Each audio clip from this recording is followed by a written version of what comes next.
عذاب الہی کی بہت ساری شکلیں ہوتی ہیں. برکت کا اٹھ جانا.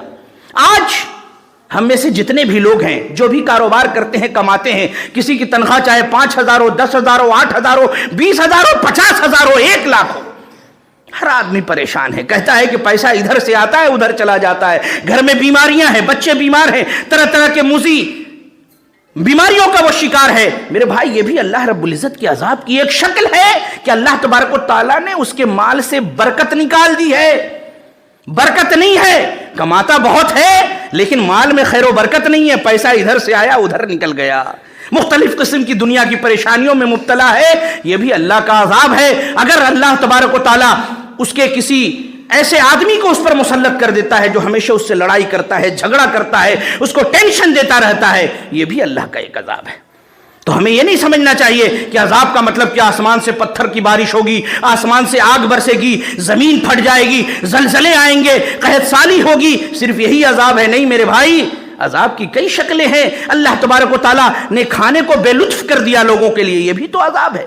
دنیا کی بہت ساری نعمتیں ہیں، آپ کو شوگر ہو گیا تو کولیسٹرول بڑھ گیا تو فلاں ہو گیا، ڈھکا ہو گیا، آپ اللہ کی نعمتیں سامنے کھا ہی نہیں سکتے.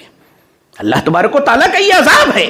ہمیں یہ چاہیے کہ ہم اللہ تبارک و تعالیٰ کے عذاب سے ڈریں، خوف کھائیں، کیونکہ اللہ تبارک و تعالیٰ کے عذاب سے اگر ہم نے خوف نہیں کھایا تو یہ عذاب اگر بڑی شکل میں آ گیا اور پوری کی پوری امت کی پوری امت تو ہلاک نہیں ہو سکتی، لیکن جہاں جہاں عذاب آیا کرتا ہے، جو چھوٹے چھوٹے اللہ تبارک و تعالیٰ عذاب کے مظاہرے کر کے اپنے بندوں کو ڈراتا ہے، کہیں ہم اس کے لپیٹے میں نہ آ جائیں. اور جب کوئی انسان ظلم و جور سے کام لیتا ہے، یہ بھی ایک عذاب ہے کہ اللہ تبارک و تعالیٰ اس پر ظالم و جابر حکمراں کو مسلط کر دیتا ہے.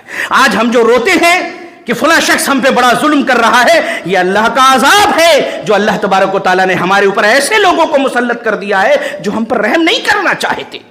ہمیں یہ چاہیے کہ ہم اللہ رب العزت کی بارگاہ میں رجوع کریں، اللہ کے عذاب سے ڈریں، اور جتنی بھی یہ قدرتی آفات ہیں ان کو دیکھ کر کے عبرت حاصل کریں، بے خوف نہ ہو جائیں، مسجدوں میں آئیں. اور سب سے بڑی چیز جو اللہ سے ڈرنے کی علامت ہے کہ مسجدوں کا بھرا ہوا رہنا.